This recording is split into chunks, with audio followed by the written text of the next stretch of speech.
बार इस 5 साल में पहली बार हम सोनिया गांधी को भी देख रहे थे। और क्या अमेठी और रायबरेली पैक हो चुका है और यहां से क्या एक मैसेज जा चुका है कहें तो उत्तर प्रदेश में, और बाकी जो बचे हुए 3 फेजेज हैं उन फेजेज में क्या कुछ होने जा रहा है, इसका असर क्या 25 तारीख और 1 तारीख को होने वाले चुनाव पर भी पड़ने जा रहा है। सुनील जी। धन्यवाद राजीव जी। रायबरेली अमेठी में और पांचवें चरण में जो 14 सीटों पर चुनाव होने जा रहा है, इसका राजनीतिक संदेश आपको 2022 के विधानसभा चुनाव से ही मिलने लगा। 2017 के विधानसभा चुनाव में समाजवादी पार्टी, कांग्रेस सब साफ थे इधर, लेकिन भारतीय जनता पार्टी को जबरदस्त सफलता मिली थी। 2022 के चुनाव में रायबरेली के 5 सीटों में से 4 सीटें समाजवादी पार्टी के पक्ष में गई। एक सीट जो भारतीय जनता पार्टी के पक्ष में गई वो भी कांग्रेस की नेता अदिति सिंह रही हैं, जो अब बीजेपी के साथ है और वो भी प्रचार नहीं कर रही हैं बीजेपी के लिए। अमेठी में 2 सीटें बीजेपी के पास है। ये अलग की बात है कि वो विधायक जो वहां के थे उन्होंने राज्यसभा के चुनाव में बीजेपी का साथ दिया, लेकिन वो वहां पे इस लोकसभा के चुनाव में बीजेपी उम्मीदवार स्मृति जी का प्रचार नहीं कर रहा है। तीसरी चीज अगर आप देखिए तो अमेठी में प्रधानमंत्री जी प्रतापगढ़ तक भाषण देने के लिए आए, लेकिन अमेठी रायबरेली नहीं गए।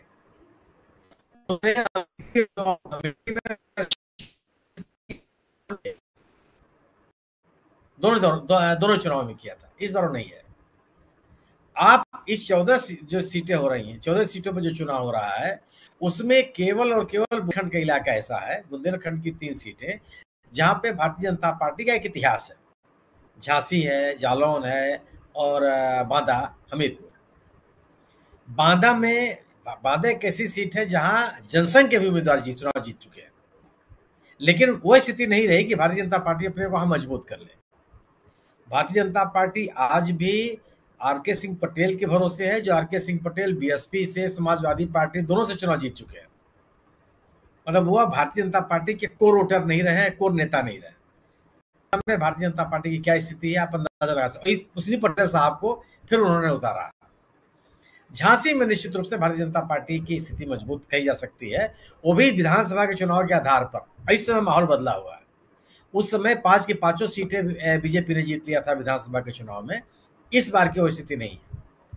इस समय जो 2024 का चुनाव चल रहा है, उसमें कांग्रेस और समाजवादी पार्टी का गठबंधन, गैर भाजपा मतदाताओं का कंसोलिडेशन और भारतीय जनता पार्टी के खिलाफ लोगों के जीवन से जुड़े हुए प्रमुख सवाल, ये महत्वपूर्ण हो गए।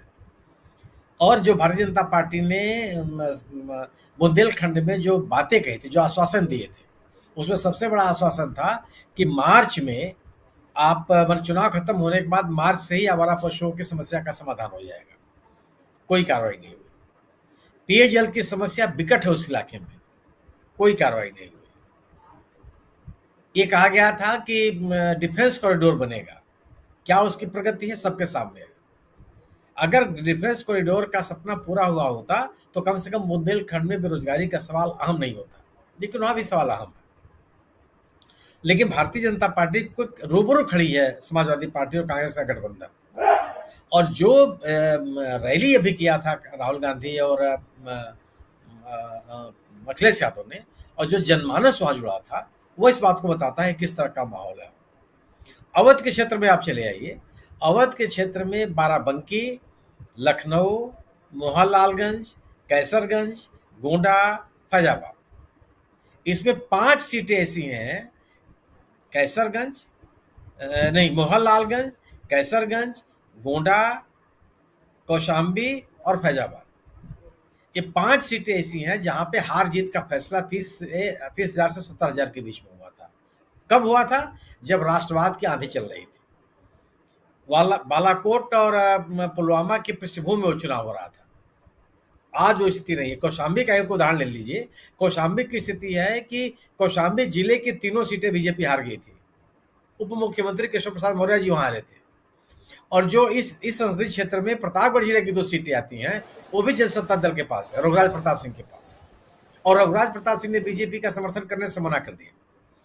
वो वक्तव्य दे रहे हैं कि मैंने अपने कार्यकर्ताओं को, समर्थकों को कहा है कि आप अपना निर्णय लेने के लिए स्वतंत्र हैं। क्या स्थिति बनती है वहाँ। कैसरगंज की बात आप जरूर कर सकते हैं। कैसरगंज में जो देश का पहला चुनाव हुआ था उसमें हिंदू महासभा जीती थी। एक आप एक वहाँ पे माहौल देख सकते हैं कि भारतीय जनता पार्टी का एक इतिहास है। लेकिन उसी कैसरगंज में 5 बार बेनी प्रसाद वर्मा चुनाव जीते, समाजवादी पार्टी के नेता के रूप में और कांग्रेस के नेता के रूप में। वो उनकी स्थिति रही है। फैजाबाद में 1991 में खाता खुला बीजेपी का, जब राम जन्मभूमि का आंदोलन चल रहा है। मैंने इन सभी इलाकों में भारतीय जनता पार्टी तब मजबूत हुई है जब एक कोई न कोई लहर रही। सामान्य राजनीतिक स्थितियों में मुश्किल रहा है बीजेपी के लिए स्थान बनाना। बाकी जो 3 चरणों की बात की आपने, जो बाकी बचेंगे 2 चरण, 6वां और 7वां, पूर्वी उत्तर प्रदेश में चुनाव हुए। इस पूर्वी उत्तर प्रदेश का राजनीतिक माहौल की कल्पना आप इससे कर सकते हैं कि गाजीपुर में भारतीय जनता पार्टी के अपने पास विधानसभा की कोई सीट नहीं है, अम्बेडकर नगर में कोई सीट नहीं है, आजमगढ़ में कोई सीट नहीं है, बलिया में का 2 सीट है, चंदौली में 10,000 की सीट से जीती थी लोकसभा की सीट भारतीय जनता पार्टी। बाकी के जो इलाके हैं उनके बारे में भी जो 2019 के चुनाव में एक तरफा माहौल था वो नहीं है और मजबूती से गठबंधन लड़ रहा है।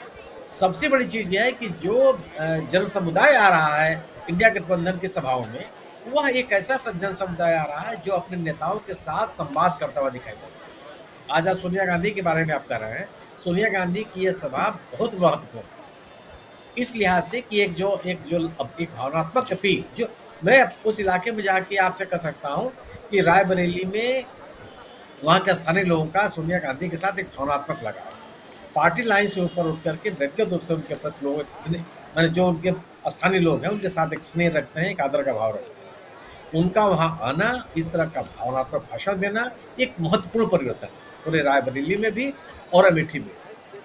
तो मैं मानता हूं कि एक बड़ा राजनीतिक संदेश सोनिया गांधी के इस रैली से, इस जनसभा से निकली है, जिसका असर दूर तक जाएगा। और केवल यही नहीं, इस चुनाव का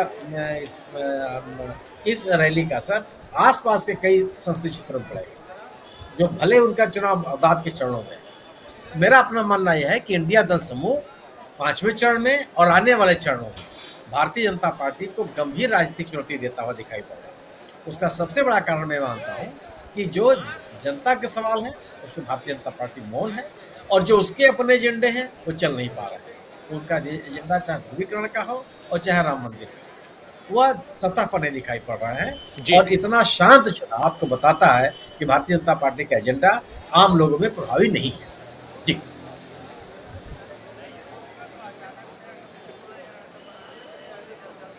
बिल्कुल बिल्कुल, आप सही